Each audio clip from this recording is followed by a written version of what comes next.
Magmumukbang tayo ng Spicy Chicken Joy by Jollibee. And syempre, no, papakita ko sa inyo kung paano ko siya kakainin. And ito yung pinaka-highlight. Titikman natin itong Jollibee Iced Coffee na pinakabagong product ng Jollibee. Kaya magte-taste test na tayo ngayon na. Kailangan ko na talagang mag-exercise palagi kasi consistent na mataas lahat, cholesterol, triglycerides, kaya kailangan talagang magpabawas timbang din. So after exercise, eto na ngayon yung kakainin ko. Pero hindi to lahat merienda yung iba. And syempre hindi mawawala itong french fries. Ang gusto ko yung french fries kapag bagong luto siya. So ilalabas na natin dito. Ayan. So, ito yung french fries. And, syempre, iti-taste test natin itong iced coffee ng Jollibee. Masarap ba itong iced coffee ng Jollibee? Kaya, try nga natin, tikman natin kung patok na patok sa panlasa natin. Hawak-hawak ko na ngayon itong iced coffee ng Jollibee na bagong product nila. Kaya, it is now time to make tikim-tikim.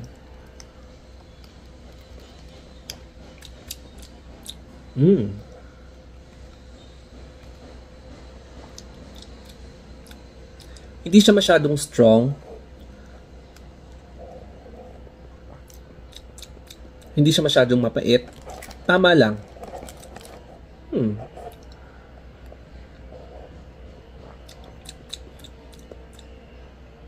Yeah. I like it. Siguro yung score ko dito is siguro mga 8.5 over 10. Tama. And syempre, eto na ang ating kinuhang Jollibee Super Meal. Super Meal siya. Etong beefsteak, burger steak I should say. Burger steak, tapos rice, and then spicy na chicken. Ayan. So, ito yung kakainin natin ngayon. Kaya, it's about time na kumain. Minsan, ganito yung ginagawa ko sa rice, lalo na kapag bagong luto. Depende naman sa'yo kung ano yung trip mo, no? Pero, syempre, ako, ganito yung trip ko. And, ganyan. Tapos, parang burger. Kain tayo. So, ganito lang yung trip ko kapag nag-order ako ng Jollibee. Tsaka hindi na kailangan pumunta doon. May Food Panda naman or Grab.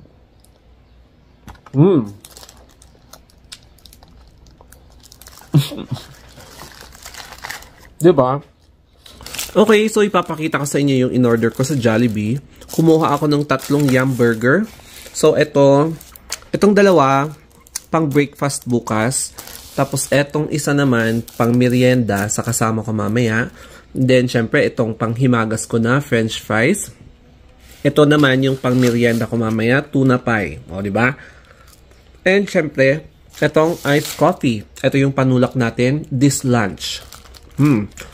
Pero, syempre, diba?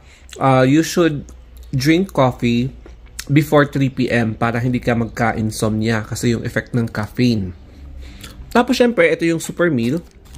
Rice, then chicken na spicy. Tapos, etong burger steak.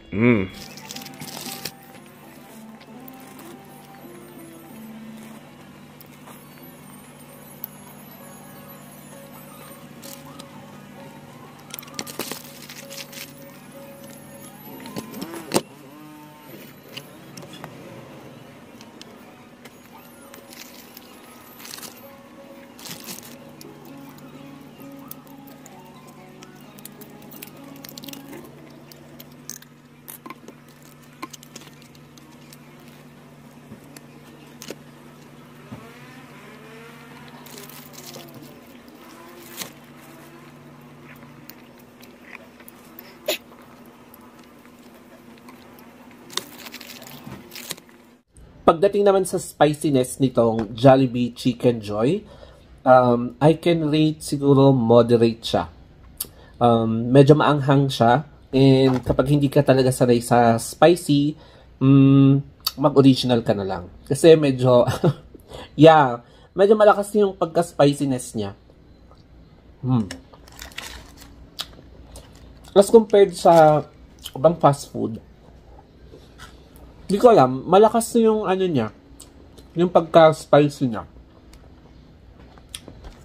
Sarap, no? O, diba?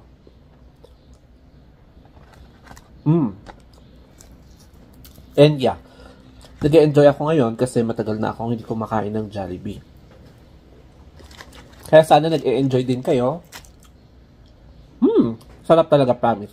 At ngayon, naubos ko na to burger steak.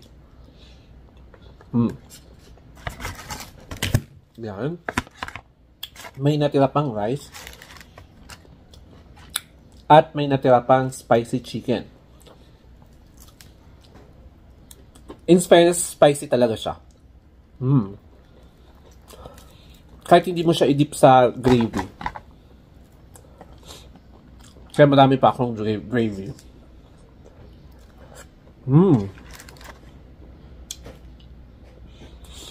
Grabe, gutom na gutom talaga ako.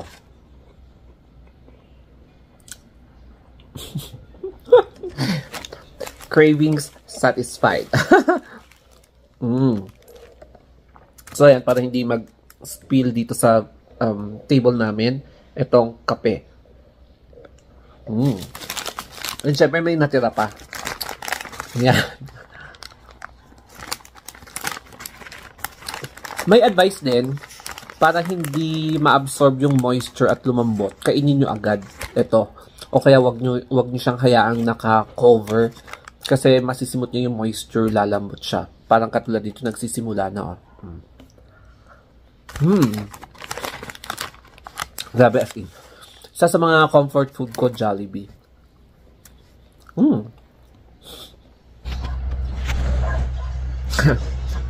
Nakagat ko yung dila ko kanina, no? So, parang number 6. So, A, B, C, D, E, F. So, F. Baka si Froilan. Anyway, mumuni-muni muna ako bago ako magbasa. And this is the perfect drink para maging mas matulis pa yung ating brain cells. So, ito yung ating background. Hindi po yan painting, Ayan. So, ito yung stock farm sa likuran ko. And, dito ako sa Barangay Wangal. Ayan. Alam nyo ba, dito sa amin, more than 2 weeks nang hindi umuulan. Ayan. Kasi it's already dry season, tapos cold season dito sa Baguio. Ayan. Kaya kitang-kita nyo, ayan, it's fair weather. Walang chance na uulan ngayong hapon. Ay, grabe, masakit pa rin. Pero mawawala ito mamaya. Pero anyway, makakatulong yung pain kasi malamig tong iced coffee ko. Kaya dito na nagtatapos ang ating vlog.